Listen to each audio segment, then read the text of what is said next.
My name is Keegan-Michael Key, and I play the character of Bumblebee in Transformers 1. I got involved with the project through the director, Josh Cooley, came and asked if I wanted to be a part of this project. And I gave him a resounding yes, because I am a child, a Transformers child. I was one of those kids that came home after school and watched the show. And so I was all in. I was all in from his the first asking. Something that really pleased me about the script was the fact that I was like, oh, this is what I want. I want an origin story, because this lore has been going on for such a long time, and we have such a sense of who the Autobots are now and who the Decepticons are now, and we know that there is this deep, deep history. And now that we finally get a sense of what that history is, I think is super exciting. B-127 is the technical name of the character I play, who becomes Bumblebee, and the character that we've known throughout the years as Bumblebee. And when we first kind of lay eyes on him in the film, he is a guy who works kind of in the dregs. He works like at the lowest level, literally almost the lowest level of Cybertron, in like the guts and the bowels of the planet. And he just he works with junk.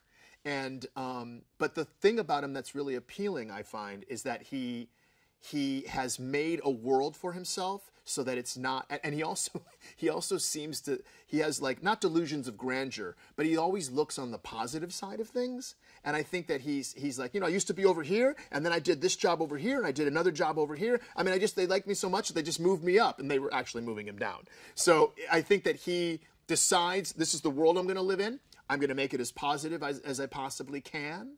And that's what he does. And in fact, he even has 4 friends that live with him in the lower recesses of the city. But the thing about his friends is that he made them. He created them out of parts and junk, and that's who he spends his time with. But he's got this really kind of indomitable spirit, and that's one of the most one of his very kind of charming traits.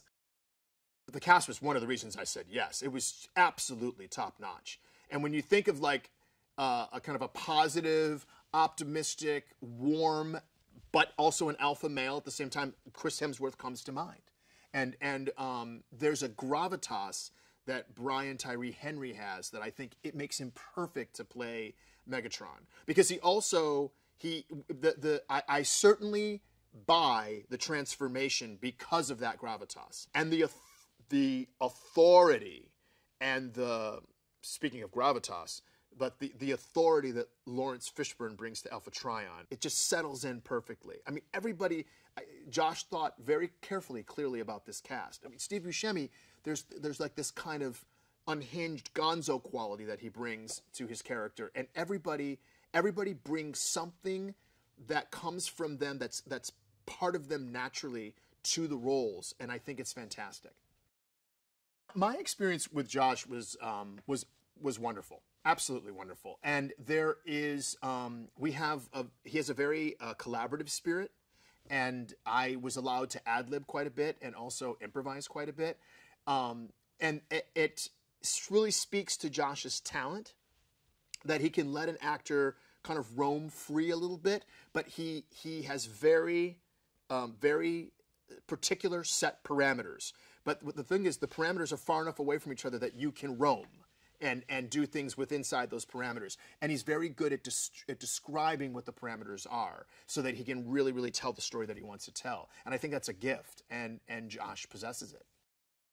One main theme is friendship, but also whatever it is that disintegrates a friendship is also a theme. And I guess that could be, maybe another theme is having tunnel vision.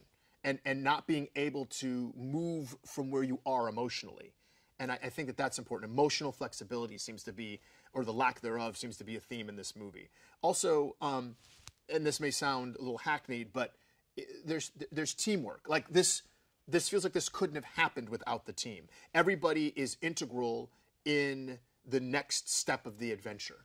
And so those are some of the themes. And I think also there's a theme of loss. There's that loss of connection between people who felt very deeply for each other at one point in time.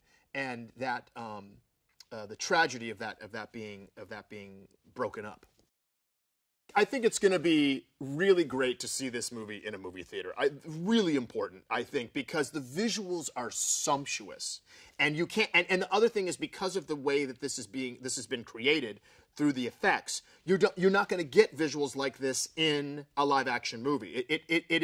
It's really quite special, and also because it's such an action movie, I think that people are going to jump back in their seats and they're going to make noise, and it's going to be a fun group experience for any audience that goes to the theater to see it. I just hope that people go see it on a big screen so they get the breadth of this world.